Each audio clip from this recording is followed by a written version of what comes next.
St. Louis Magazine, the executive editor, Tariq Khan. The movie this week, back to the feature, is Airplane. If you didn't enjoy Airplane, there's something wrong with you, although Monique really wasn't a big fan of it. And at 11:35, one of my favorite attorneys, he was a frequent guest with us on KFNS. He is Chet Pleban. We got a lot to talk about, Jill, with Brian Kohberger trying to get a plea deal. And then, of course, Sean Combs found not guilty of the most serious charges today. Much to discuss with Chet. Yeah, he's always a great perspective of kind of, because he does criminal defense, which a lot of us think about it as the good guys and the bad guys, and he has a different perspective on all that. I think it'll be insightful for people to hear what motivates somebody accused of those kind of heinous crimes to take that plea deal and how the family is reacting to it. Pretty interesting stuff out there. Yeah, don't you hate it? I mean, look, I don't know if my faith will reflect this, but I mean, I don't want anybody to die, but in a case like this with what he did to 4 kids, I'd love to open this up. Do you want him to get the death penalty? I hate to sound so nasty, but 84126, what he did, and you read the details about it. What's your take on it? Take a stand here. Yeah, I think it's an interesting, it's an interesting question. I mean, there's a lot of people who, because of their faith backgrounds, are pro-life across the board, and that includes no death penalty, even in those cases that they want people to suffer in prison, not to, in some ways, be taken out of their suffering. But there's no situation where it's justified. I can understand the family's perspective. If you lose such a senseless, there's never a time when it makes sense to lose somebody suddenly like this, and particularly in the case of murder. But he just stalked these kids for no reason, apparently murdered them in cold blood. I could see where the family would feel like there was a lot more completion if he got the same fate their kids suffered. I guess it was one of the mothers, or maybe one of the sisters of the victim, said that if he gets this plea deal, he'll still be able to engage with people. He'll still be able to have, somewhat of a life. But then you think some of these federal prisons are so bad, you're just like locked in a dungeon. And I don't know if that was the case, if I was facing 40 years of that, or I could get like a shot that would end my life. I don't know. I think I'd maybe go with the shot. Yeah, and that's some people's perspective too, is that the longer the suffering and the longer the freedom, the lack of freedom lasts, a better thing. Somebody else said same thing should happen to him that happened to Epstein from the 636. Death penalty serves as a public deterrent. Nobody wants people killed, but to try to, I guess, mitigate future murders. And you hear all these horrible things about him, like in terms of he really wanted to do the Ted Bundy thing. In fact, he actually took a picture of himself in a hoodie to replicate a photo of Ted Bundy. It's just horrendous. Yeah, and somebody pointing out that the Pope John Paul II was one of the most vocal made a very strong appeal against the death penalty as well. Well, I disagree. In this case, I think he deserves the death penalty. We'll see what Chet Pleban thinks, and we'll see if the judge actually allows it to happen, to take the plea. Because the judge, I don't think, he has final say in this. He doesn't have to allow the plea. Yeah, I really want Chet's take on the situation with Sean Combs, P. Diddy, Puff Daddy, whatever you want to call him.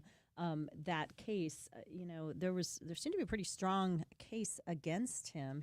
His defense team must have done a really good job of planting some doubt in the seeds of those jurors, and I think many would consider that an effective defense. But from some people's perspective, it's a shame that he will walk away from the most serious penalties in relation to what he has been accused of as well. Hey, we didn't talk about it yesterday, but were you surprised at all by I wasn't surprised because you had told me before that St. Louis was definitely not going to be in the final running for the WNBA expansion. But were Cleveland, Detroit, and Philadelphia anything surprising about those 3 cities to you? Well, what they have in common is they're all NBA cities, and they love that association with the WNBA and the NBA. So it didn't shock me at all. And I've been talking with the Shavitz people, and they knew they weren't going to get it. So It's a shame because I think Shavitz would be a perfect venue where you see 10,000. It's a magnificent facility, and there is a great deal of interest in women's basketball in St. Louis. And, one of the best, maybe the best WNBA player in the world right now is Nafisa Collier, the pride of Incarnate Word. So it would have been a great fit, and maybe somewhere down the road. I just wonder, is the league going to be great? The league's going to be really popular as long as Caitlin's in it. But when she retires, does it go back to being the WNBA? We'll see about that. So I don't know. I mean, I have a lot of people I know that have become fans. They watch teams that Caitlin doesn't play on for other affiliations or connections they have to the city. So I think she sparked something, but I don't believe the argument that when she goes, the whole league goes either. I think But it's they both didn't and. really have a league before she got there. I mean, nobody was watching or caring. Yeah, no, I'm not. I think the spark is definitely. I think all of the kudos she gets for what took off and what's on fire is definitely deserved. But I think a lot of that was because people just weren't paying attention to the fact that there was good basketball out there. There was some sexism involved, most definitely. Nationally televised WNBA viewership was down 55% according to Nielsen when she got injured. Fever national TV games are down 53% since Clark's injury. Like last night, and I'm talking about it a little bit, but you had the Commissioner's Cup championship game, and I think if Caitlin would have been playing in that game last night against Nafisa Collier, I mean, that would have been appointment television. Instead, I just think people blew it off. And Caitlin and Nafisa were voted as WNBA All-Star captains. Yeah. I saw that. That's How about good this, for too, the game. that in the players' vote, she was voted the 9th best guard. How petty and immature is that? And yet the fans, she got like the highest vote total in the history of the WNBA.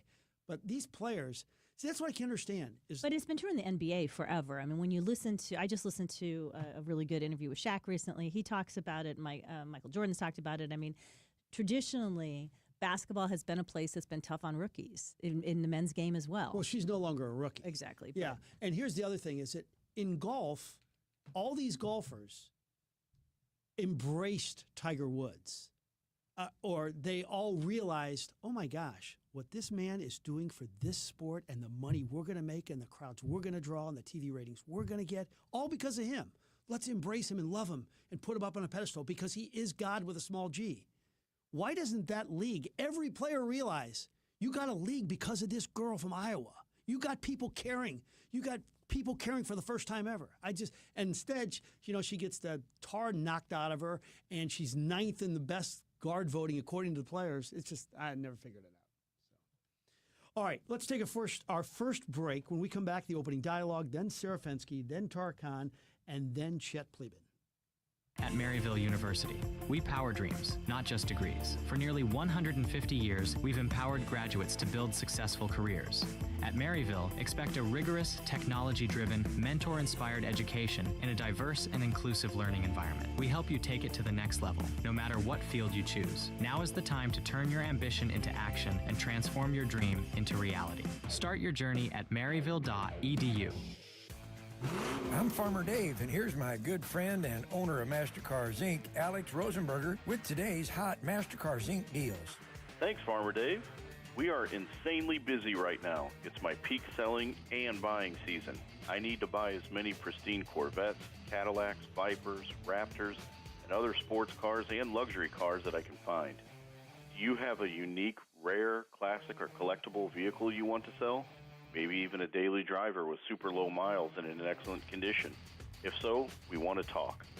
We are cash buyers for collector-grade vehicles, including motorcycles. We've got great deals on hard-to-find, auto-check certified vehicles, too. Hop on our site today to buy, sell, or trade. So rev that motor and point your car in the direction of MasterCars Inc. and buy or sell today. 4100 Namioki Road in Granite City, or visit MasterCarsInc.com to get more details. That's MasterCarsInc.com. Retiring soon? That's great. Do you know all the things that could impact your monthly income now and for the rest of your life? If you don't prepare, the IRS could be one of your biggest beneficiaries of your assets, not your kids. On top of that, there are many more risks that could sabotage that perfect dream retirement. Don't let that happen. Call me, Tim Schultz, or Patrick Wiegers at 314-619-1283, or visit us on the website, pioneerwealthmgmt.com. Becoming a truck driver doesn't have to be complicated. At Schneider, we make it easy to get your commercial driver's license and start your new career. With our CDL apprenticeship training, you'll get paid to become a truck driver in just 5 to 6 weeks and have a Schneider driving job waiting for you when you've completed the program. Plus, during training, Schneider will provide transportation, lodging, and meals at no cost to you. Ready to get your career on the road? Learn more and apply today at SchneiderJobs.com. That's SchneiderJobs.com. Don't look now, but it's going to be warm out here pretty soon, and you're going to want to open up your window. The only problem is your window hasn't painted shut for a while now. That's why you need to call my neighbor, Larry, or his son, Joe. They run a company called The Window Store, and they've been in business now 35, 36 years. And what's great about The Window Store is that they are a St. Louis company. You often see these commercials where buy 4 windows and get the next 7 free. Well, guess what? When you compare apples to apples, The Window Store doesn't do any of that marketing stuff. It's very simple. You buy 1 window, you pay for 1 window. And when you compare apples to apples, The Window Store prices are significantly better. Every window is energy efficient. Every door is as good as can be. And all you get is great customer service and a great company. St. Louis owned, St. Louis operated The Window Store. WSWindow.net, 739-0002 or WSWindow.net. Call today.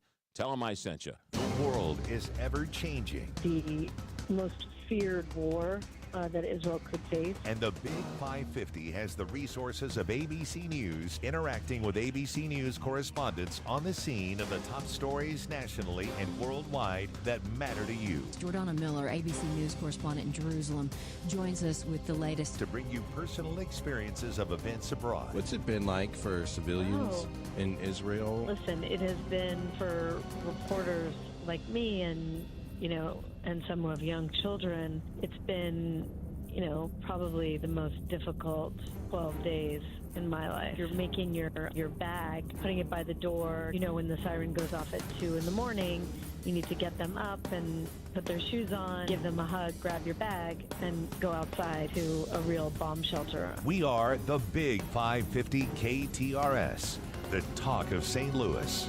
Depend on it. And now the opening dialogue with Frank and Jill on the Big 550 KTRS.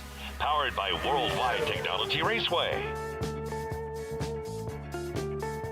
All right, welcome back. Thought 1. The compelling story of Jimmy Swaggart. He passed away at the age of 90, one of the most well-known televangelists in American history.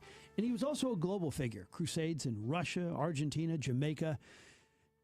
His name drew crowds. He had his own college. He wrote 50 books, sold over 15 million records and CDs. The son of a sharecropper brought in $140 million a year. His cousins were Jerry Lee Lewis and Mickey Gilley. The truly fascinating item in his saga is the prostitution angle, and there's so many layers to it. Swaggart actually accused a fellow pastor of having several affairs, and it was a lie. Marvin Gorman, that pastor, sued Swaggart and got a lot of money out of Jimmy. Then in 1988, Gorman hired people to watch Swaggart, and he ended up with a local prostitute. Wham, big story, suspended from TV. His career seemed to be over, and he delivered his now famous speech with tears streaming down his face. I have sinned against you, my Lord. And I would ask that your precious blood would wash and cleanse every stain until it is in the seas of God's forgetfulness. Thank you. So the suspension lasted 2 years, but he got off the canvas and he started a new network. So you would think, after you've lost your reputation and somehow gotten some of it back and your career back, you're squeaky clean from that moment on. Nope, 1991, caught again with a prostitute.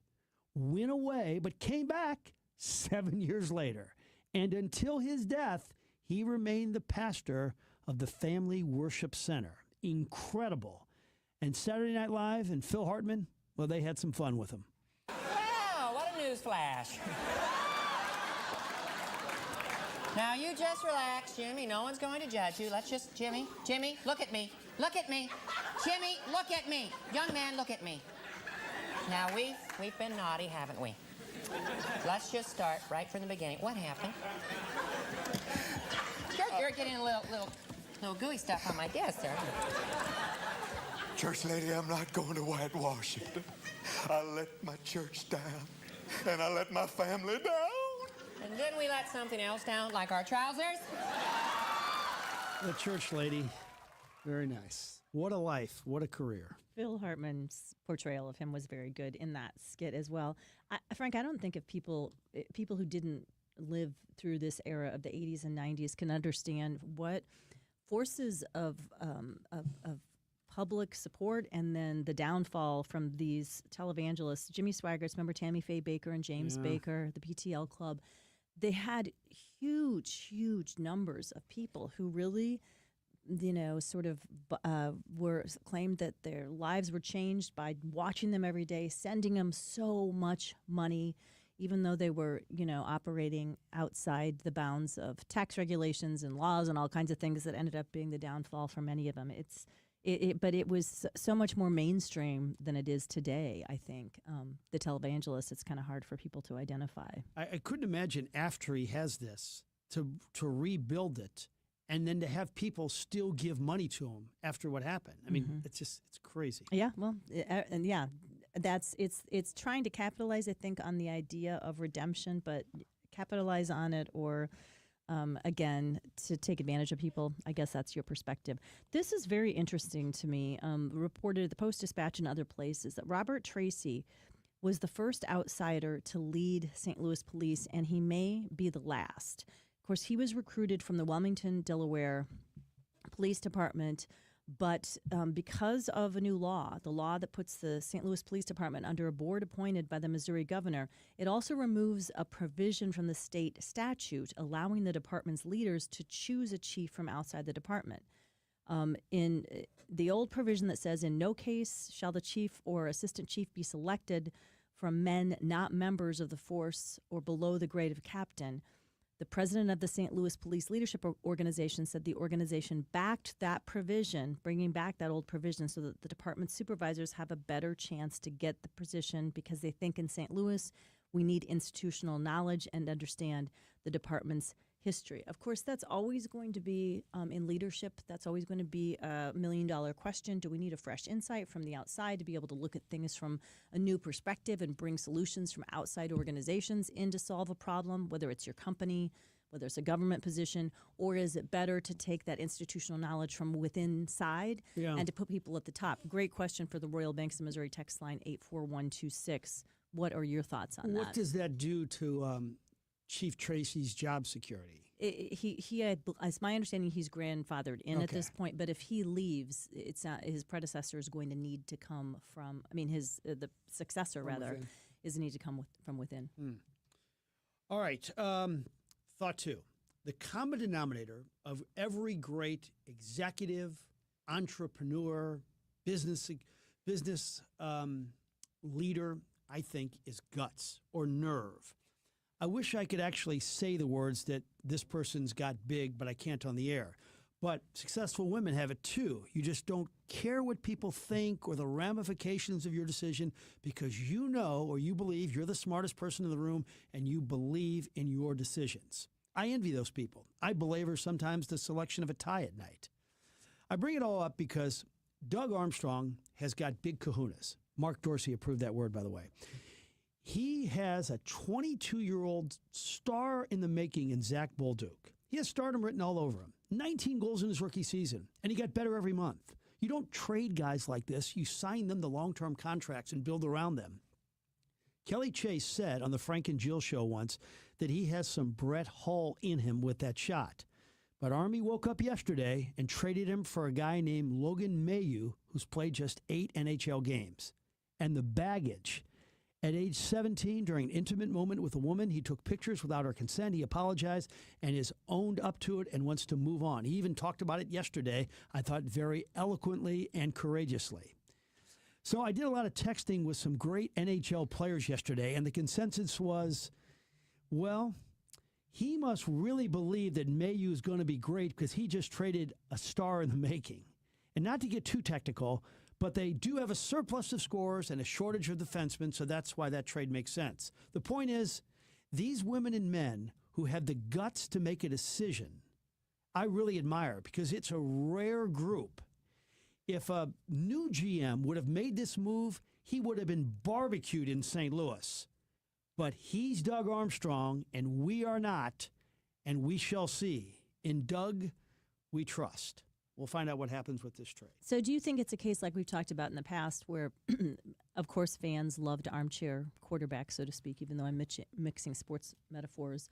I think you told a story, I think it was Tony La Russa, who put somebody in and was playing a role, and a lot of people were questioning it because the guy wasn't performing, and he said, we got to give him a time to actually develop into the players. That's part of what we do as coaches as well, is to make these decisions that don't necessarily deliver immediate results, but they're part of a bigger strategy. Do you think this is... You have a good memory.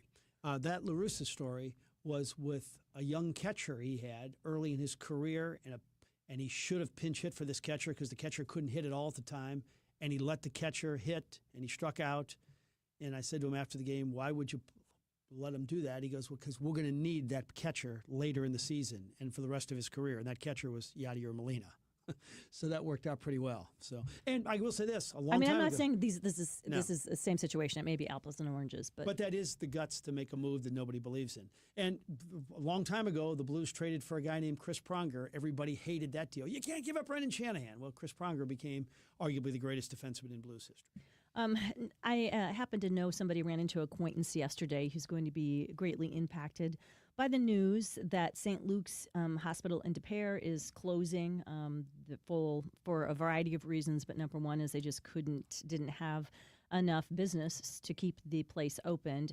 Spokesperson from the hospital says they're not sharing how many of their 220-some employees are going to be at the facility, will be transferred or permanently laid off depending on business need. There are some staffing shortages around healthcare in St. Louis, so I hope everybody can find another position, but it's never fun. Also relates to, I like reading this story in the Post-Dispatch every month in the business section about the new companies coming to St. Louis, new stores and businesses opening.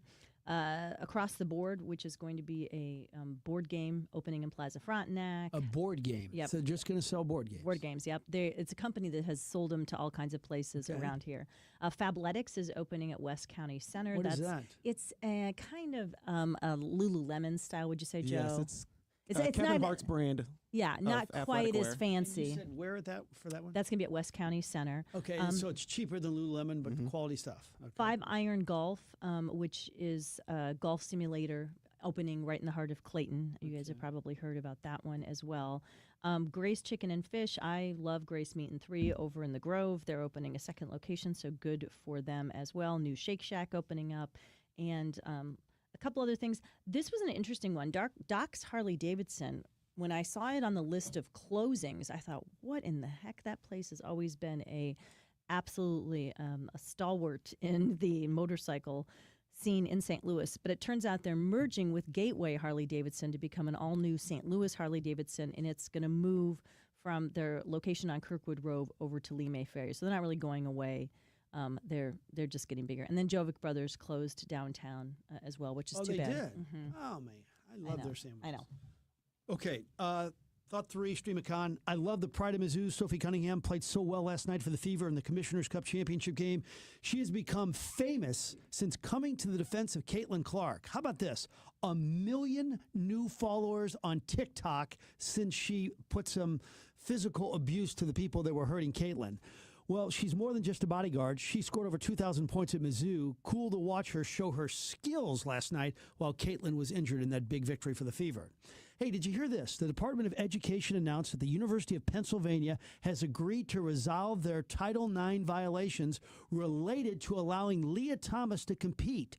Penn will now adopt definitions for male and females consistent with biological sex, restore stolen records, and the titles to female athletes. Love that story. And finally, another sign of age, like you know you're old when So you know you're old when you don't recognize new music, when you wear the square New Balance shoes and walk the mall real early in the morning. That's when you know you're old. Here's another one. You like foods that end in salad. Like, I love egg salad. Monique made it last night. Love it. I know I must be 90 years old. Or ham salad, the Honey Baked Ham Store, Manchester Road. Oh, gosh, I love it. Kids make fun of me. So if salad is the last word in your food, that means you're old, which I am acknowledging right now. Jell-O salad. There's another one. Do you like it? Yeah. Do you remember, I don't think people do this anymore, but do you remember back in the 70s, especially when the moms and grandmas would kind of try to make it, quote, healthier by adding Peach stuff like... out of a can. Yeah, it was fruit out of a can, or sometimes even stuff like shredded carrots. Remember when they would do that? In the Jell-O? In the Jell-O. Oh. So it really was a salad then, if you think about it that way. What our moms did. Yeah. Jeez. Yeah. I think anything that has marshmallows in it, like, can't count as a salad. Sorry, Ambrosia salad fans. Do you like marshmallows in the sweet potato? No. Really? No. I like my sweet potatoes savory. Joe, what about you? Got to have some marshmallows in it. Your mom was a big fan. Yeah, adds a little bit of that thickness to it for the sauce. Yeah, got to have a Joe's little mom marshmallow. also makes the best sweet potato pie of all time. John likes to make sweet potato pie. He likes his sweet potatoes on the sweet end. I want him on the savory end. And then he makes this carrot souffle on the smoker, which is very good too, but it's kind of sweet. Proposed subdivision, 100 new plus homes voted down in St. Charles County. Some new reports that growth is slowing there, and some developers trying to continue the growth in home development there. But several people, residents and county council, said that they just think it's time to put the brakes on. Proposal failed 4-3 and had previously been denied by the county's Planning and Zoning Commission earlier this year. Because there's been a long time where a lot of stuff, a lot of growth there, and pretty much every subdivision, you just see a new one popping up off any of the major arteries, right and left, wherever you looked, and that seems to be changing a bit. I never thought they would stop building in St. Charles. As all of our employees at Channel 5 who live there call it God's country. A lot around here live out in St. Charles as well, and I like to tease Josh, but Newtown does sound sort of like the idyllic place to live. All the golf carts and everything you need right at your fingertips. I get it. I see why you like it. All right. Do we have a little business before we go to break We here? sure do, because today is the day that you want to start thinking about bringing that new unwrapped toy to us here at the KTRS studio. Salvation Army, Christmas in July. Why are we doing Christmas in July? The need is great in our area. 6,500 plus kids who would not have much Christmas otherwise get Christmas thanks to our friends at the Salvation Army.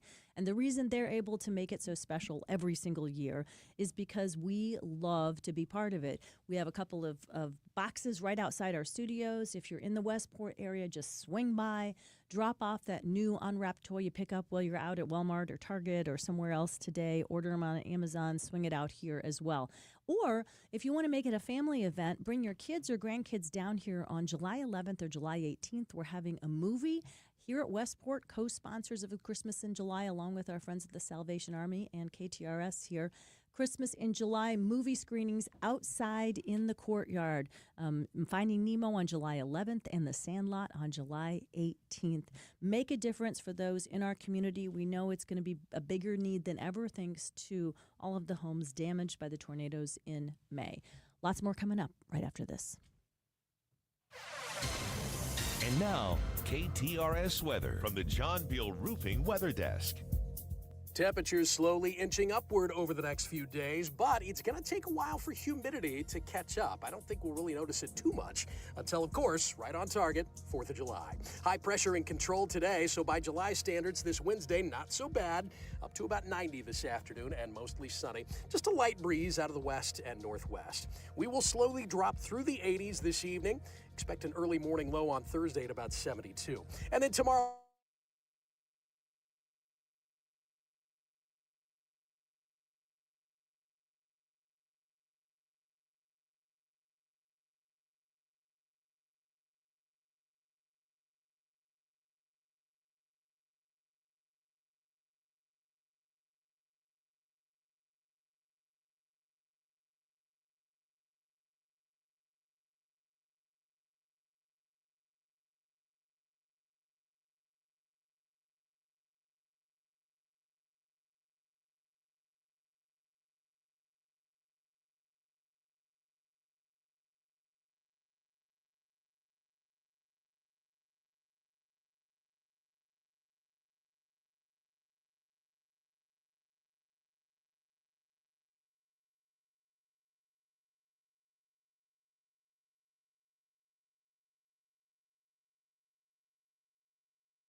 talking to a lot of people in that, healthcare startup space.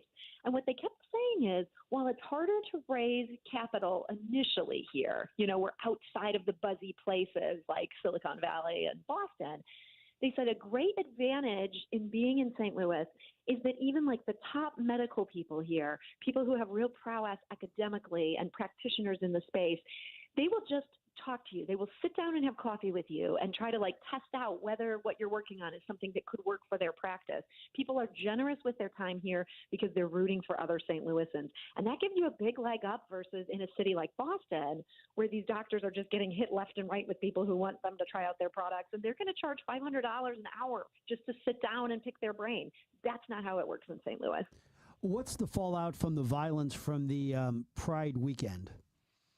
Boy, that's an interesting question. A police spokesman kind of blamed the bars, and I think that didn't really go over that well. As the bars said, they controlled security tightly within the inside of their buildings. There were a lot of people who came out and tried to start a street party when they had not invited people to start a street party. And they knew that people might show up, and the cops are like, we want $40,000 in order to provide security here. And the bars are like, we can't do that. We don't have the money. It's been a down year. We're going to control what's happening inside our bars. So when that happened out in the street, I think the city has to find a way to be proactive and not blame a business that might be attractive to somebody coming in on a weekend like Pride that happens once a year. Yeah, very interesting points. As always, Sarah Fenske, thanks so much for taking the time again to give us some hot takes on hot topics. And you mentioned remind me of his first name, Mr. Schmidt, the new writer for the Eric Schmidt. Eric. Yeah, I should be able to remember that. It's very similar to our senator's name as well, with a D instead of a T. But he's doing a new newsletter as well, free daily newsletter on St. Louis business as well that we can sign up for on the St. Louis Magazine website. Exactly. And yeah, he's going to be doing a lot of great reporting in the months and weeks to come. And you'll also be able to read his work in the St. Louis Daily, which is the more general interest daily newsletter that I edit. Thanks so much, Sarah. As always, great to have you. Somebody else that's always great to have, our friends at Premier Heating. Just heard from an acquaintance the other day that they decided they'd heard me harp on it enough and they were going to get their air conditioner checked out when it got to be over 100 with that heat index. They thought that maybe their house was feeling a little more humid than it should be after the air conditioner was running full tilt. Turns out that was the case. There were a couple things that needed tweaking, so to speak, to use a technical term. But the people who use the real technical terms are the technicians from Premier Heating and Cooling, and that's because they have a rigorous 5-year training program, and they participate in continuing education and training. They want to be on top of the latest laws and rules when it comes to things like Freon and the environmental requirements that shift that we need to be on top of in relation to our air conditioning units, as well as technology of things like the thermostats. Reach out to them today, 636-916-1122, premierheatingcooling.net.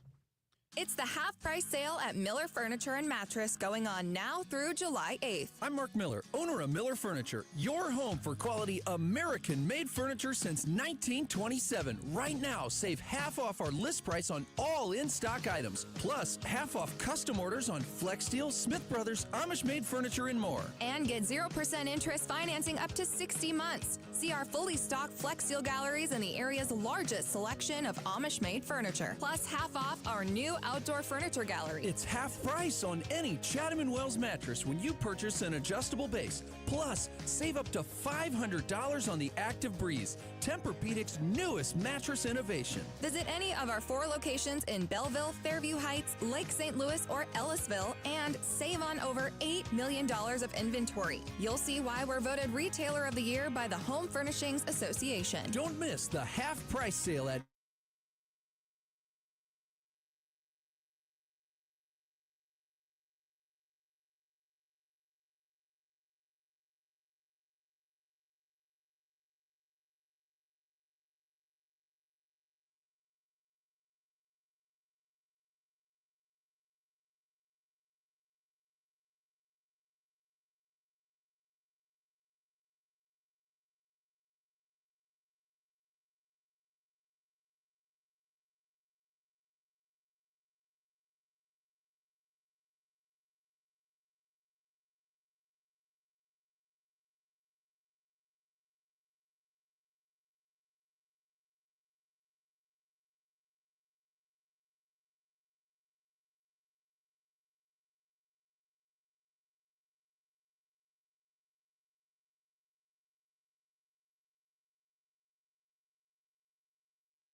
minutes. I know it. That's so it. 8:15, you'll be done by 10. Yeah, which is, I think, a big advantage to there because it can get pretty late. Yeah.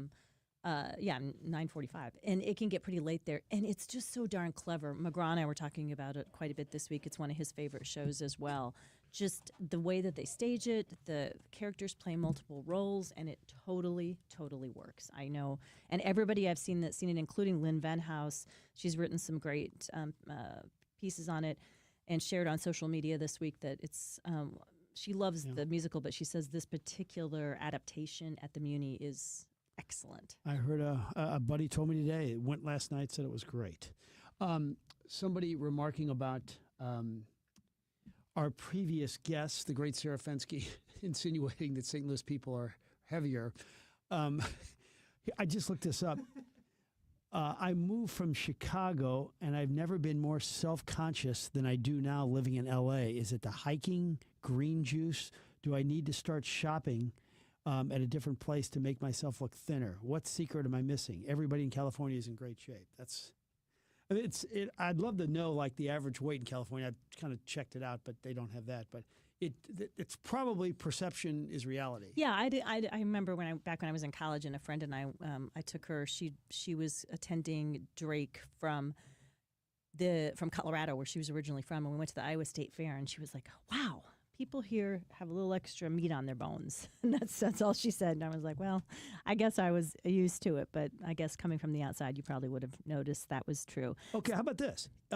California has the nation's 7th lowest statewide obesity rate, 22.5%, probably due in part to the warm weather that promotes outdoor activities and exercise. I would have to say, you don't see a lot of overweight people in New York City either. Have you been there and noticed a lot of overweight people? And I have always thought it was the walking. It's just people have to walk so far, and it's part of their lifestyle that you just don't see it as much, for sure. So with our cold temperatures in St. Louis and all the great restaurants, I wonder if we're up there on the scales of heavier cities. Yeah, no, we usually are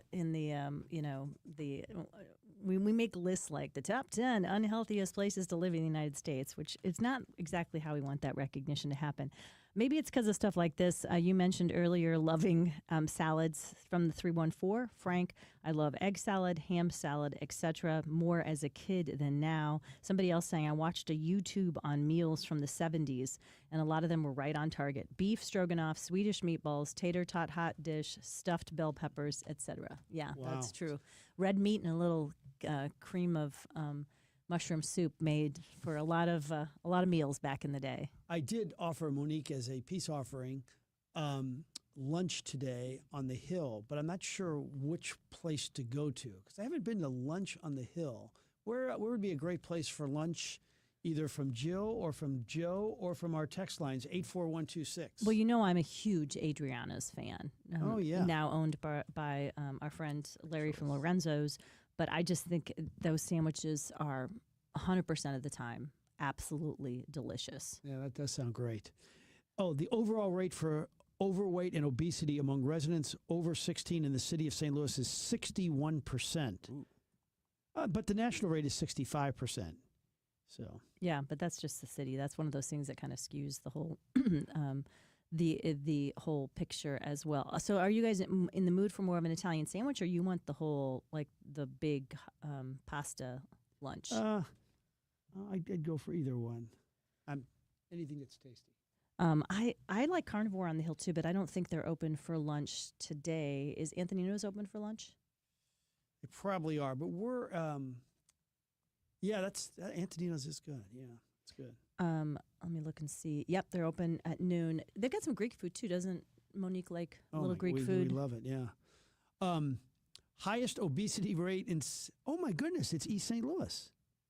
East St. Louis has the highest obesity rate. Share of adults with obesity, 58%.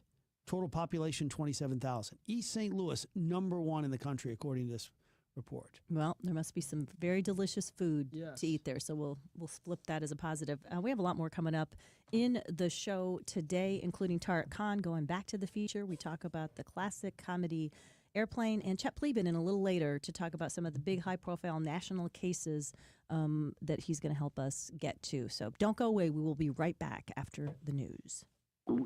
Oh no, stomach issues again? Stomach issues? Who are you? Your pancreas. I could be the real reason for your diarrhea, gas, bloating, stomach pain, or loose oily stools. I thought it was my stomach. People often do, but any of these symptoms could mean having a condition called exocrine pancreatic insufficiency, or EPI. With EPI, the pancreas doesn't release enough enzymes to break down food, but EPI is manageable. Use the symptom checker on identifyepi.com and speak with your doctor. That's identifyepi.com. Sponsored by AbbVie. Progressive Insurance.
St. Louis.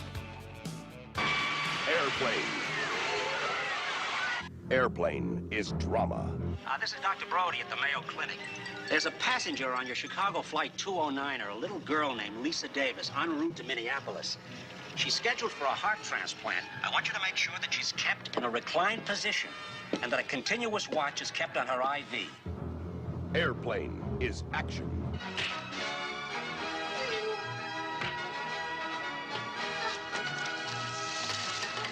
Airplane is romance. I love you, Elaine. I love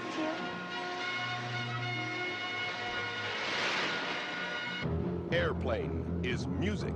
There is only one river. There is only one sea. Airplane is dancing.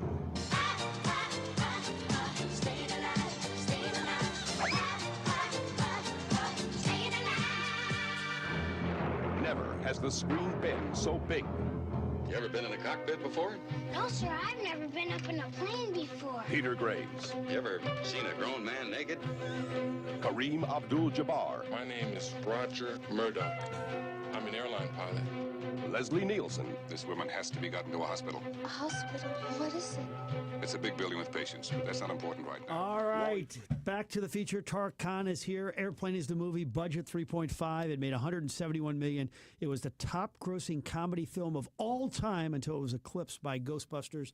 Airplane, I thought was much funnier. By the way, I enjoyed that much more than Ghostbusters. How about you? Oh, same here. I rewatched Airplane for the first time in decades just over the weekend, and it's funny how it's the rare film which keeps you laughing from start to finish, just nonstop laughs. And even the cheap shots, they are hysterical. I mean, I recall seeing in the theater 45 years ago this summer when it was released, and I recall the audience there just dying with laughter, and still it holds up so well. A great movie to see with an audience because, the nonstop, gags, but still a comedy classic and one which I think really has never been matched since its release. I have to say, this was a big movie for us to rewatch in college on video. I didn't see the original when it came out, but I was surprised, I don't know about you two, at how much of the humor stood the test of time. The slapstick lines, yes, they're goofy and stupid, but hilarious. I laughed out loud again rewatching it this week, and I guess I didn't expect that to happen because I thought that a lot of the humor would be too dated. Yeah, you would think that a movie that's 45 years old, that wouldn't really hold up. Yeah. And it's amazing the way that it does. And I would also give credit to not just the writing and the directing, but really the performances. I mean, the way that the actors all played the parts so straight. I mean, that was absolutely genius. I mean, Robert Hayes and Robert Stack, and of course, Leslie Nielsen. I mean, just a classic comedic performance, which I think that was pure genius. And if anyone else, by the way, had been cast in that role, I'm not sure that the film would have worked as well. But Leslie Nielsen in particular was just brilliant. And I read the other day where Christopher Lee, no, wait a minute, who was the guy? Lee, yes. Yeah, he was actually the first choice instead of Leslie Nielsen. And I think that's what made the movie, part of it, what made it great, was the serious actors chosen for comedic roles. Lloyd Bridges, Peter Graves, Robert Stack. We didn't think of them being in funny movies. Exactly right. Those were actors really who had never even done comedy before, so they would have been, I think, strange casting choices at the time, but putting them into those roles and actually having them played straight turned out to be just the perfect decision, because them and those characterizations, I mean, it made their delivery of those lines absolutely hilarious. And I think for audience members who knew their work from, previous films, to see them in this film in these kinds of roles, I mean, it just worked so well, and everyone just hit it out of the park. Yeah, and I think you guys have both made a really good point, is the fact that they paid it straight. And according to a little bit of research that I did, it was a remake of a little-known 1957 air disaster movie called 0 Hour, as we talked about a little bit earlier. And so only Tark has seen that. Apparently it was kind of a goofy movie, and so they just said, I think we could play this with just a few slapstick lines in here and be able to remake it, but it wasn't, and then the nods, like the nods to Saturday Night Live, or Saturday Night Fever, which was very popular at the time, and Jaws, the opening that plays the Jaws music. It's so good. Oh, of course, yeah, they made the most of it. And of course, too, that was coming off, in 1980, we were coming off the success of the various airport films. The 1970 airport film was nominated for Best Picture. We had all these disaster films that had done so well that decade, Towering Inferno and Beside Adventure and Earthquake. So Airplane, I think, sort of at the end of the decade, I mean, taking a disaster film and turning it into a comedy was just a brilliant move. And I think it's funny, the first airport film, there was so much melodrama in it, and the way that actually Airplane kind of, recaptured that and turned it into a comedy was, I think, really great as well. Leslie Nielsen, I think, is the star of the movie, and he was 54. This is like when his career took off. Of course, he became real famous with Naked Gun. Shirley, You Can't Be Serious. Don't Call Me Shirley. And then let's just hear a little bit of Leslie Nielsen in action. You'd better tell the captain we've got to land as soon as we can. This woman has to be gotten to a hospital. A hospital? What is it? It's a big building with patients, but that's not important right now. Tell the captain I must speak to him. Certainly. Excuse me, sir. There's been a little problem in the cockpit. The cockpit? What is it? It's the little room in the front of the plane where the pilots sit. That's not important right now. They said during the making of the movie, Leslie Nielsen carried around with him at all times a fart machine. And he later used that fart machine when he appeared on talk shows. He took it wherever he went. Yeah, apparently he was a real jokester, and it's funny that in this performance, his deadpan delivery, I mean, the way that he just nailed it, I think a lot of the other actors wouldn't have been able to pull off the way that he did, but with his serious face and just the perfect comic timing, it made all those lines, especially, of course, that, Don't Call Me Shirley, absolute classics. I mean, a line that we still use today, right? I mean, right. Somebody says, Shirley, you can't be serious, I'll say, please stop calling me Shirley. So, absolutely remarkable. The role of the hero, if you will, Ted Stryker, was played by Robert Hayes, but listen to the people who auditioned for the role. Bruce Jenner, David Letterman, because they specifically, even though Paramount wanted to see somebody like Chevy Chase or Bill Murray in that role, the movie makers said, no, we really want it to be somebody who isn't as well known, and because we want him to really be able to play this deadpan. Yeah, and I think that was a great choice because Robert Hayes at the time, he was known, I think, for the TV sitcom Angie, but he was not a big star.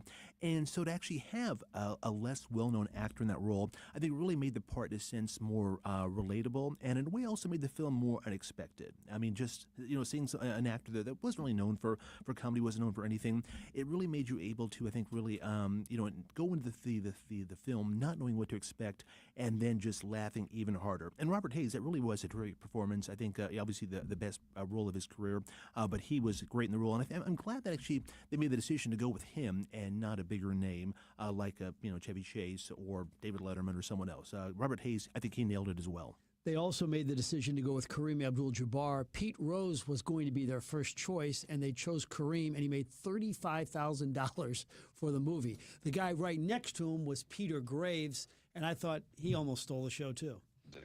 Would you like to have it? Thank you. Thanks a lot. Sure. You ever been in a cockpit before? No, sir, I've never been up in a plane before. You ever seen a grown man naked? Joey, you ever hang around the gymnasium? The poking fun at pedophilia probably does not stand the test of time in the same way that that other things do. I got to ask our token millennial in the room. Joe, you said you've seen this movie before, and you thought it was really funny. Your friends thought it was really funny. Yes. What is it that translates, you think, among generations about this movie? I think it's the slapstick, the quick jokes. You can always relate to it. Even some of the 70s stuff, like when they're speaking jives, is probably one of my favorite scenes. Yes. Never really got it as a kid, but the older you get, and you learn more about it, it's just really funny how they just took little cultural aspects and made them super funny in quick pace. All right, we know about the money they've made. What about any awards or honors the movie made? It was actually a Golden Globe nominee for Best Motion Picture Musical Comedy, which I think was well-deserved. It wasn't, an Oscar contender. The Best Picture winner that year, of course, was Ordinary People, a very serious genre film. Airplane, I think, was way too slapstick to really appeal to the Academy, but it was a well-reviewed film. And I think it's funny, in this day and age, when we now have, we're back to 10 Best Picture nominees, it's possible a film like Airplane, it could have been a contender. If they had 10 nominees that year, maybe it would have made the top 10, and it would have been, I think, a worthy contender for a Best Picture nomination. Yeah, good point. Somebody from one of our favorite listeners from the Royal Banks of Missouri text line said, Lloyd Bridges, that line where he says, I picked the wrong day to give up sniffing glue. I mean, that is also a classic. Yeah, Well, of course, because he makes those references throughout the film. The wrong day to give up smoking and drinking, all these things. So it was nonstop, and yeah, that was genius. So the makers of the film, David and Jerry Zucker and Jim Abrams, they also made a film, and I'm sure you've seen it because I've seen it. And you talk about politically incorrect, Kentucky Fried Movie. Of course. Now, I think we all probably watched that movie on TV. It used to be played all the time, and just another really slapstick, over-the-top comedy, very politically incorrect, but very funny. Really funny. But Airplane, I think, really, in a sense, was one that had, I think, more had a broader appeal. And of course, we have to remember, back, in that day, 1980. I mean, people who really, I think, had just started, flying on a regular basis. I mean, flying was something I think at that point many sort of everyday people were just starting, to get used to, and traveling. So to actually see that kind of experience, what happens, when a flight goes wrong. And of course, I want to point out there's that classic scene where they're watching a movie, and it's a movie which features a big plane crash. I mean, what could be more hilarious than that? Actually, none of the major airlines in the United States would play this as one of their offerings on movies, Really? just because even though they thought it was lighthearted, it might plant a seed in people's minds that they didn't like. Let's talk about Airplane 2 briefly. A lot of the cast came back, which was surprising, but not the original writers and the folks behind it. The Zucker brothers didn't want a part of it, did they? No, Yeah, they in didn't. fact, they said they didn't even want to see it. They had no desire to. So I guess they thought that the first one was such a classic and in a way almost sacred, like why tamper with it? And the second one, was funny, but in no way did it match the humor and the wit and the overall hilarity of the first one, of the original Airplane. And then you had playing little cameo roles, two women who became pretty famous. Well, Ethel Merman, of course, and then Maureen McGovern. How about their roles in this? Oh, yes, Maureen. It's funny. She was almost unrecognizable, Maureen McGovern, in the film. And As it's a funny, singing nun? Right, exactly. In fact, after when I watched the credits, I realized, oh my gosh, that was actually her. And of course, we have to point to, I think, what was really one of the best, cameos, Barbara Billingsley. I mean, as the jive interpreter. I mean, talk Peter about Cleaver's mom for a younger audience. Exactly. It's funny when I bring up this movie with people now, they always say, oh yeah, Airplane with Barbara Billingsley. She's only in 2 scenes, but she probably has a minute's worth of screen time. But her impact, I mean, just how hilarious she was. I mean, it shows it's why she's remembered, because she was just so remarkable in the role. So we were watching it last night, and Monique's not into it as much as I am. But as soon as the havoc immediately happens in the airplane, all of a sudden you see a woman flash her breast in the middle of the screen, and she says, "Why did they do that?" I said, "Why did they do half this movie?" It's just zany fun. Yeah, and it kind of ushered in an era. Do you remember? I mean, Naked Gun. It was in the same vein as very slapstick, ridiculous comedy, but you can't help but laugh out loud, and you just don't know what it's come around the next bend. Oh, absolutely. Of course, Naked Gun, that made Leslie Nielsen just, a box office star. I mean, they realized, I think, that his potential, as a comedic actor with the Naked Gun films, and so those films would not have been made without Airplane. And of course, now Naked Gun is there's a remake coming out with Liam Neeson. So that's right. So next month we'll have to see if he can hold up to Leslie Nielsen, because Nielsen. By the way, he actually, I think, would have been worthy of an Oscar nomination for Best Supporting Actor, because that performance, nobody else could have done it the way he did, and his acting really was, very, very he had impressive. that kind of Marcus Welby style of I'm the doctor that has all the gravitas, but then he obviously, everything was going over his head. It was so Did he good. do anything serious after this, or from this moment on, he was all comedy? To be honest, I don't recall him doing a serious film after Airplane. What about his career? What did he do? Because I mentioned he was 54. What did he do before this? I guess he had small parts in more serious films, in the years before that. And So probably made no money, then all of a sudden just blew up. Right, exactly. After Airplane, his career really took off, no pun intended. But yeah, he was not known as a comedic actor. And again, none of the main actors who were cast, were known as comedic actors. And again, one of the ingredients which made the film so successful. Except for there was one cameo that I was yesterday years old when I realized who it was, and that was Jimmy Walker, who had the cameo as the filling station attendant who squeegees the plane's windshield I did in not know those that. opening That was Jimmy Walker? scenes. That. It's pretty funny. Good catch. He played a dynamite role, I'm sure. So. Yeah, it was good. And then Dynamite. I know one of the things that these guys became famous for, the Zuckers, is the credits, making the film credits be worth sitting down and watching through them, because they are very, very funny. Yes, of course. The one which I recall is when I watched the credits, so when I just saw it, the author of A Tale of Two Cities, Charles Dickens. I mean, things like that, just absolutely hilarious. So another person credited, generally in charge of a lot of things. So yes, that was a great move on their part, and made it fun to actually watch the credits, which we saw a similar thing with the Naked Gun movies later on. And in 2 weeks, we're going to see you again with our next Back to the Feature segment with the movie Back to the Future. Back to 40 the years Future. ago this month, it came out, a summer smash, still a classic which people love today. 40 years ago this month, can you believe it? Awesome. Good stuff, sir. Thank you so much. Thank you, folks. All right, that's Tara Khan. We'll take a short time At out. Straight When Talk, come we are back, all- our music, our song of the day, our quote of the day, and then the great attorney Chet Pleben will join us to talk about the Brian Koberger case and the Sean Diddy Combs case. We'll be right back. Where you buy bananas? The ultimate no-brainer. Switch now and get a free Samsung Galaxy A16 5G or Moto G Power 5G.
Everybody, Frank and Jill Show, time check 11:26 on this Wednesday of holiday week. Really glad you are with us today. Join the conversation at the Royal Banks Missouri text line 84126. Got a great text a couple of minutes ago from our friend Ryan Raphael.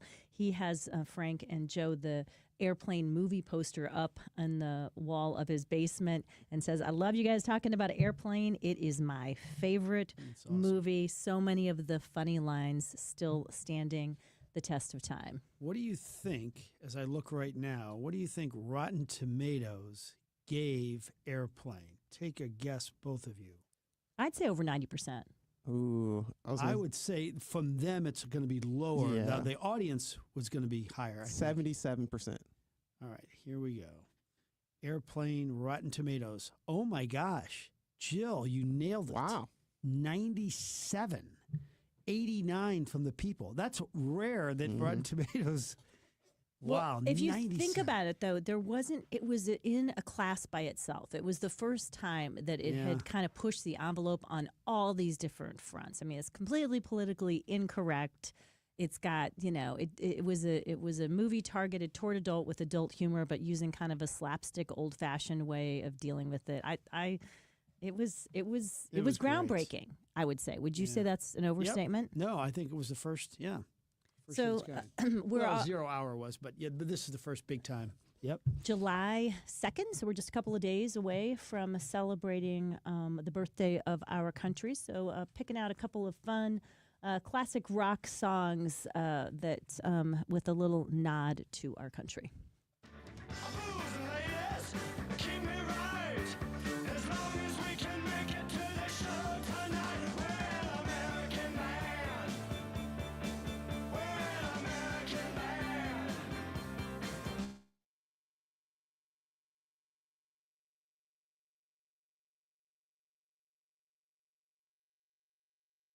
Year of this song? Early 2000s. No. No. It's older than that. It would have been like even in your little kid years. 1973, Grand Funk Railroad, and they wrote the song when they were out on tour because they were considered a hard rock band at the time, and they said what they discovered is unique compared to when they went on international tour. The American fans just expected them to bring the party to the town, to the experience, and that's what they said they wrote the song for. Interestingly, Todd Rundgren, our friend John Carney, one of his, if not his favorite musician, one of his very favorite musicians ever, produced the We're an American Band album. He's, of course, went on to produce albums for all kinds of people, from Joan Jett to Cheap Trick to Hall Notes. I think Some Kind of Wonderful is probably my favorite Grand Funk Railroad song, but yeah, I definitely like them. Have you heard that song before, Joe? I have not, no. I liked it, though. Yeah. I was feeling it. Yeah, it's kind of fun for sure. Are you, Joe, a fan of the show The Bear? Season 4 just launched this week. Yes, I am. Have you watched any of the episodes of Season 4? I have not yet. And are you a fan of the show? I have not watched it yet. I hear good things. Good show. Do you think I was wondering if you, because I've asked you that before and you already had told me that I'd forgotten that you don't watch it. Do you think it's because of your close connection to the restaurant business and the families in the restaurant business that you think it would bring up some PTSD, or it just never has made your radar before? It just hasn't been on my radar. No, I wouldn't mind watching a restaurant kind of series. No. Jeremy Allen White, who's the star of it, I think he is great. Do you like him, Joe? Yes, he is really good. Yes. I thought his interview, he just comes off as pretty darn humble, even though the show has become nothing short of a sensation. Here's what he had to say about it this week. We made this show with very little expectations. You know, there were no movie stars in it, and it's really like, on paper, it was a show about a sandwich shop. You know, and it blew up, and it's gotten more more and more popular. We're very, very lucky, man. Yeah, has it changed? He said it's gotten a lot harder to film without a lot of high security because they, when they first started shooting it, even season 1 and season 2 in Chicago in this kind of neighborhood. And somebody said, "Oh, what are you shooting?" And they said, "Oh, it's a show. It's going to be on Hulu called The Bear." And they said, "Who's in it?" And they would name some of the stars, and people would just be like, "Oh, okay," and walk on by. And now, people are traveling just to see when they think they might be filming to be able to get a shot of the actors from the show. So things have changed a lot in the last 4 years for them, for sure. Sounds good. And it airs on what? Hulu. Hulu. Okay. Yeah, I mean, I like it also because it's short, right? It's one of those ones that's Quick. half hour, Mhm. and so it's intense. But I think you really feel like you get your money's worth in that half hour time. It doesn't belabor as much. But I don't know. What do you guys think about it? Royal Banks of Missouri text line 84126. Somebody from the 314. I've seen 4 episodes of the new season of The Bear, and it is really, really good. Very good stuff. Thanks, you guys, for that. Altair Travel and Cruises, very, very good at planning your next trip. I've talked to people who have reached out to them to do a last-minute getaway. Of course, sometimes there's good deals at different resorts around the place. It's not always good last-minute deals on the airline tickets, but it makes up for it when you can get a really good deal at some of those luxury, at some of the luxury resorts in places like Mexico and Punta Cana. But if you're thinking further ahead, like I want to go someplace really nice when the weather gets cold here next year, and I want it to be off the beaten path a bit, or if you and some friends have always talked about wanting to go to places where you have maybe some ethnic heritage, whether that's Italy or Ireland or Africa, they are so good at Altair Travel and Cruises at listening to what you have the idea or the spark on and delivering an itinerary that will, I guarantee you, knock your socks off. They love what they do. They're the best at it. And they can take care of all of the plot twists that can happen when it comes to travel and life. And whether that's, weather changes or whatever it is, they're very good at coming up with a plan B whenever necessary. That's Altair Travel and Cruises, altairtravel.com, 314-968-9600. And now, KTRS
to you. Yeah, the old fake news runs real deep around here, Chet. Yeah. Thank you for joining us, even though you have to put up with some abuse like that when you start from the beginning. All right, You bet, Jill. It's good talking to you. At least you. Yes, he's been abusing me for years, actually. All right, we got a lot to talk about. So 34 witnesses testified in the Sean Diddy Combs trial. He was accused of coercing women to participate in drug-fueled freak-off parties and running a criminal enterprise over 2 decades. But today found guilty of prostitution charges and acquitted on the most serious charges of racketeering and sex trafficking. The big question on everybody's mind, is he going to spend any time in prison, Chet? I think that the counts where he was convicted are 10-year counts, and I think the government is going to try to push for him to get a little more even than 10 years somehow, some way. You got sentencing guidelines. I don't know all the particulars of the sentencing guidelines, but yes, I believe that he will spend time in the penitentiary. Now, remember, he's been locked up too, so he gets credit for that time served. I don't know how much of that time would apply. So he'll do some time. I don't think it's going to be a great amount of time. His accusers on the stand made for some pretty compelling testimony for those of us who were watching from the peanut gallery. The defense, was a lot quieter in terms of not having him take the stand. There just wasn't as much presented by them. But by all accounts, you must say they did a good job at planting doubt in the seeds of the juror. Well, I think they did. There was never a doubt that Combs was never going to take the witness stand. He was never going to testify. And it's really not unusual for the defendant not to present any evidence and instead rely upon the burden that's placed upon the government to prove his guilt beyond a reasonable doubt.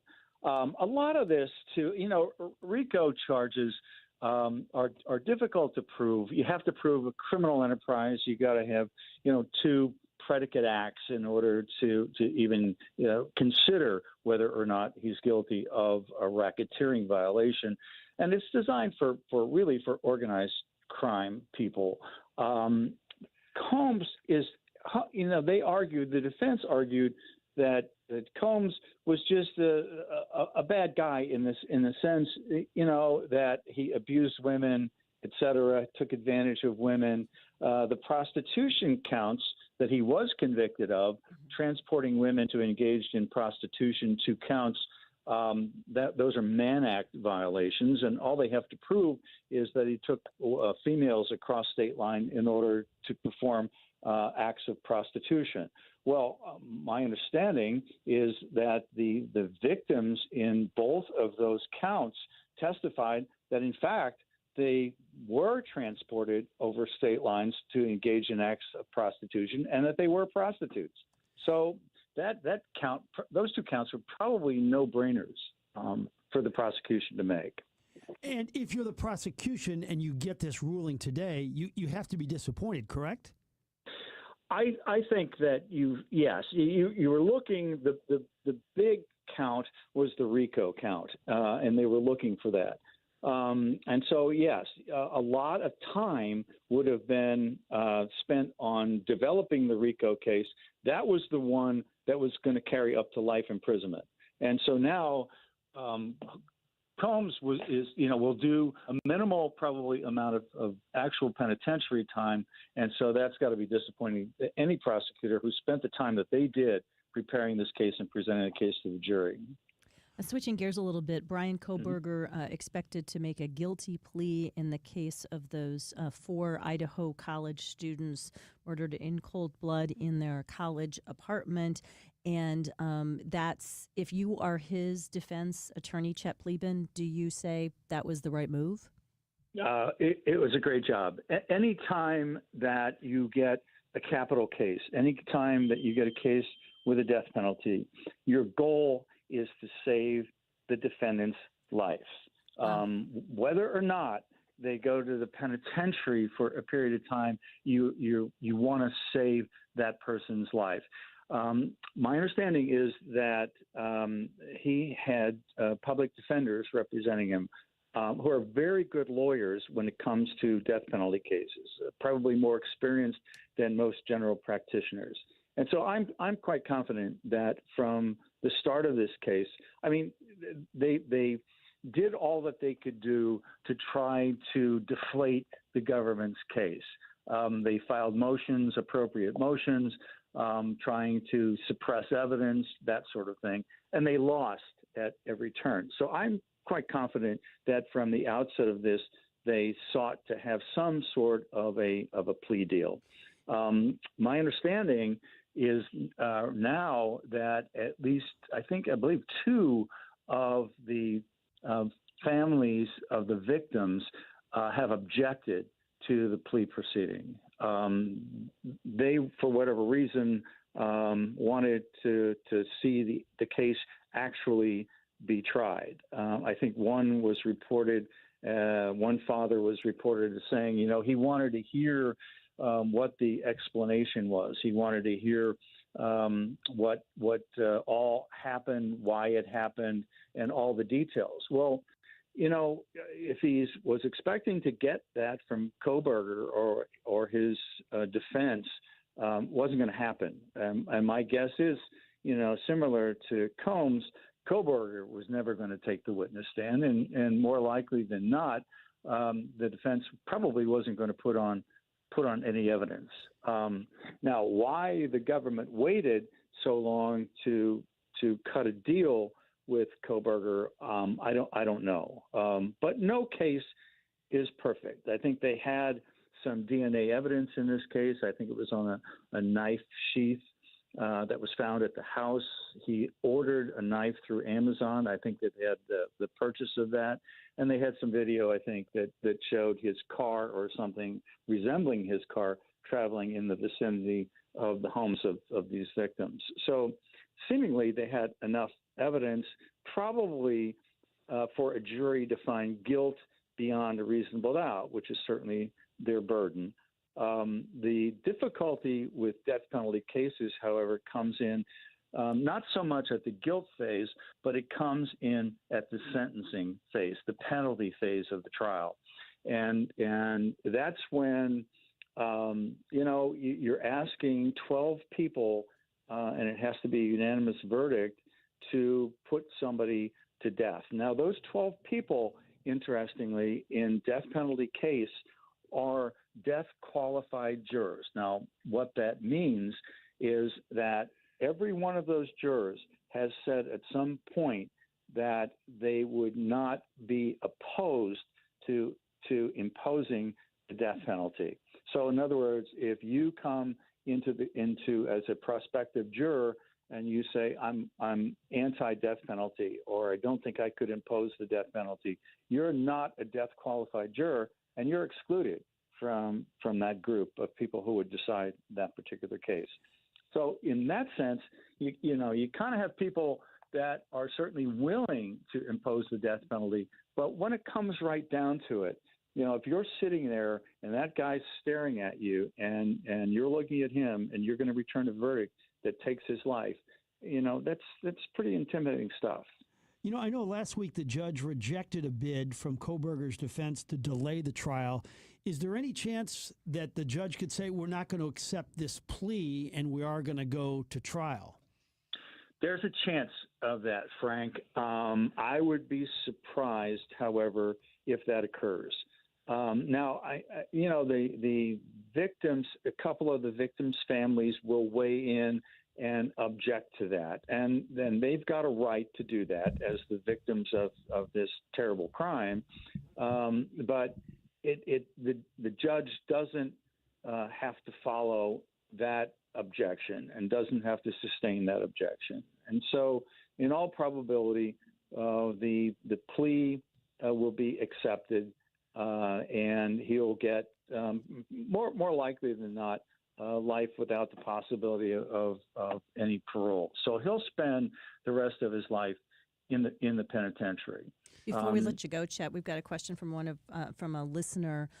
who says that the family, one of the reasons they've been somewhat upset about this news about a plea deal is not only because he won't face the death penalty, but because they won't get to hear testimony about what his motivation may have been, or what the motive, rather, may have been. Would that have been a guarantee that we would have heard more about the motive if it had gone to trial? I don't think you would have heard that, because I don't think that Kohberger ever would have been put on the witness stand. I don't think that there would have been any defense that would have been tendered for the guilt phase of it. Now, as far as the penalty phase, maybe you might have heard a little bit of that, but no, I don't think that was going to occur. What you were going to hear basically was what the prosecution was telling the families of the victims that they were going to present. So the victims' families probably knew most, if not all, the evidence that was going to be presented, which is a difficult thing, frankly, to sit through, to watch. There would be autopsies, that sort of stuff, and prosecutors like to show jurors that sort of stuff because it inflames the jurors. So you would get that, which is not an easy task to sit through that stuff. So a lot of the times, not only for expense purposes does the government waive the death penalty, but for purposes of saving, the heartbreak of the families listening to some of that testimony. Chet, thank you very much. You were surprisingly effective today. Good talking to you again, Frank. All right, sir. Have a good one. Thanks so much. Take care. From somebody who actually appreciates Chet, including me, from the 314, Frank and Jill, I appreciate you having Chet Pleban on your show. Thank him for the salute he gave to public defenders, who I think are underrated universally. I worked for the public defenders in Eastern Missouri for 30 years, and they have some of the best lawyers anywhere. Speaking of best of the best, Capital Advisory Group, Jeff Zufall, senior tax strategist and wealth advisor, and that's because his theory that has been proven time and time again is you can't really grow real wealth unless you have somebody helping you manage your money who has a lot of background and knowledge on taxes and can make sure that you keep what's yours. The title of course, Jeff's #1 bestseller on taxes, the title of the show he does every single Saturday here on KTRS, the Big 550, the talk of St. Louis. So if you've decided that it's time to really bring in the experts who can handle all aspects of your wealth growth and management, check in with Jeff and his team. CapitalAdvisoryGRP.com, 636-394-5524. Family-owned Prestige Pools and Spas has been St. Louis's most award-winning pool company for over 40 years. Their in-ground pool, swim spa, and hot tub experts can make your dreams a reality, and veterans receive 10% off any in-store retail purchase. Prestige Pools and Spas wishes you a happy and safe Independence Day. Hi, it's Jill Farmer for Premier Heating and Cooling. Summer temps sure put our air conditioners to the test. A few years ago, before I knew about Premier Heating and Cooling, our air conditioner was on its last legs. We decided to push the envelope and try to limp through another St. Louis summer before replacing it. We went away on vacation and came back to discover our air conditioning unit had gone on the fritz while we were gone, and we ended up with all kinds of trouble, including warped wood floors. That delay in replacing our worn-out unit was an expensive mistake. If you're limping through and you know it's time for a replacement unit, our friends at Premier Heating and Cooling can take care of you and even work with you on financing. Or if you haven't taken the time to really get your air conditioner checked out and make sure it's operating at peak efficiency, which will really help on your bills and help with the life of your air conditioning unit, Premier Heating and Cooling is the place to go. Excellent rating with the Better Business Bureau. So many of their new customers are referred by happy customers like me. PremierHeatingCooling.net. 636-916-1122. Bob Ramsey for AAA Home Services, a local, family-owned and family-run American Standard heating and air conditioning platinum dealer that's been keeping St. Louis comfortable and safe for 55 years. They service all brands, so schedule them to service your AC before it gets too hot. And if you need a new system, they'll give you a fair and honest estimate on American Standard, voted #1 by Consumer Reports. You'll get the best pricing and tax credits of 2025. Call AAA at 636-397-3200, online at AAASTL.com. Call AAA. We're on our way. The storms are back, the wind, the hail, the damage to the roof. And when the roof gets damaged, who do you call? You call John Bill Roofing. But the storms are back. You know who else follows the storms? The storm chasers. These are the teams of people who come and leave a note on your door, mailbox, maybe your windshield wiper, and they tell you to call, and you think you're getting a deal. You give them half the money, and you never see them again. With John Bill Roofing, they've been in this business for a long time right here in St. Louis. They live, work, and play, and they guarantee you to give you the best price on your roof. When the roof gets damaged, your first phone call is to John Bill Roofing, 1-800-NEW-ROOF, 1-800-NEW-ROOF, or johnbillroofing.com. Roofing, siding, gutters, John Bill Roofing. Residential, commercial, industrial, a company you can trust, a company that lives, works, and plays right here in St. Louis. Make it local. Make it John Beal or johnbillroofing.com. Looking for a new kitchen or bathroom? Call me, Anne Marie Bogus, the co-host of the Inside Out Show and owner and designer of Anne Marie Design Studio. Visit our website at annemariestudio.com. We can help you make your dream space a reality. We're a fine kitchen and bath boutique located in Wildwood. Our showroom phone number is 636-821-3395.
Lynn Venhouse moving up a day. Yep, she's going to be telling us what to watch over the holiday weekend, and I'm so excited. Of course, our friends at Kuna sponsor our weekly special segment, and it's one of the hottest places in town. A line out the door every single day they're open.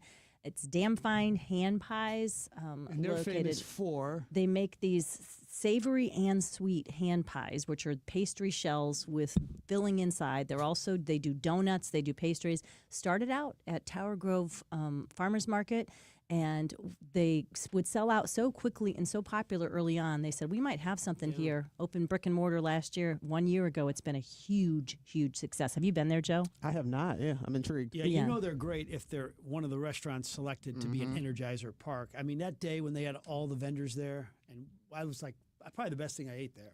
I mean, it's so good.